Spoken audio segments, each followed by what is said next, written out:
प्रणाम आप सबके भाई। हम अखिलेश कश्यप के हमारे कल्लू जी अर्णव भैया के घर है। हमने क्या बोलिए, आप बोलिए कुछ। नमस्कार, प्रणाम। ये हम लोग के समर चतुर्वेदी जी, हम सभी लोग जुटे हैं आज गोपालगंज में अर्णव भैया के यहाँ।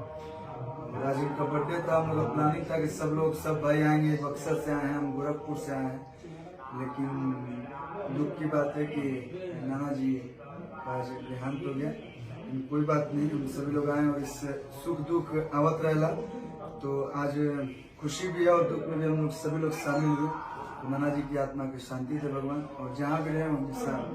सबसे दुख के कोनो समय भी हो गया नाना जी के, तो कोनो बहुत ज्यादा, लेकिन साथ में जन्म की ढेर सारी शुभकामनाएं अर्णव भैया को कि आज के जमाना में सब लोग एक दूसरा से दूर होकर था, लेकिन भैया के बर्थडे के माध्यम से गोपालगंज में बहुत दिन पहला भी हो रहा, यहाँ के माध्यम से सब लोग एक साथ जुटल बन जाए और प्यार इस समय ऐसे में क्या जीवन भर बना।